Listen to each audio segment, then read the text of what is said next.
যানজট কমাতে মহাখালী থেকে কাকলী পর্যন্ত দূরপাল্লার বাসে যাত্রী তোলা বন্ধ। সড়কে এই অংশে গাড়ি চলছে গেট লক পদ্ধতিতে। এই নিয়ম মেনে চলতে ট্রাফিক বিভাগের সঙ্গে একমত হয়েছে মালিক সমিতি।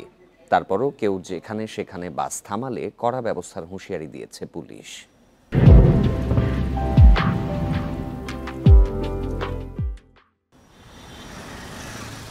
মহাখালী বাস টার্মিনাল দিনরাত 24 ঘন্টা প্রায় অবরুদ্ধ থাকছে সড়ক। দূরপাল্লার বাসে যেখানে যাত্রী ওঠানো থেকে শুরু করে সড়কেই রাখা হয় গাড়ি। এই সংকট থেকে বেরিয়ে আসতে টার্মিনাল ঘিরে নতুন উদ্যোগ নিয়েছে ট্রাফিক পুলিশ। সড়কে শৃঙ্খলা ফেরাতে মহাখালী থেকে কাকলী পর্যন্ত বন্ধ করা হয়েছে আন্তজেলার যাত্রী ওঠানো। আর এ নিয়ম না মানলে নেওয়া হবে আইনি ব্যবস্থা। মহাখালী বাস টার্মিনালে একটা সুশৃঙ্খল অবস্থায় আনতে চাই এবং আমরা এই পর্যায়ে আনতে চাই যে রাস্তায় কোনো ধরনের কোনো ভেহিকেল যেন পার্কিং করা না থাকে। বিআরটি এর ভাড়াই আমরা নিতে পারতেছি না।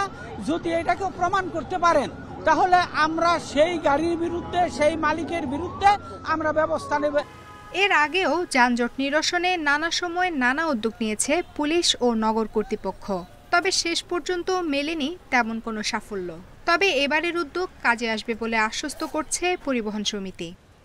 থেকে যতগুলি বাস ছেড়ে আসবে এটা গেট বন্ধ করে এই পর্যন্ত আসবে। এখানে আমাদের লোকজন থাকবে। সর্বাত্মক প্রচেষ্টা করব এই ব্যাপারে, আমরা করতেছি চেষ্টা এবং ট্রাফিক পুলিশ আমাদেরকে সহায়তা দিচ্ছে। নতুন এই সিদ্ধান্ত মেনে চলার কথা জানিয়েছেন চালক, শ্রমিক এবং যাত্রীরাও। বিআরটি চেয়ারম্যান সবাই বলছে যে সিদ্ধান্ত নিছে এই পর্যন্ত আমাদের এখানে গেট লোক আসবো, তাতে আমাদেরও সুবিধা, যাত্রীদেরও সুবিধা। যাত্রীরা কাউন্টারে উঠবে, যাত্রীর কোনো হয়রানি হবে না। রাজধানীর ব্যস্ততম এলাকার একটি মহাখালী।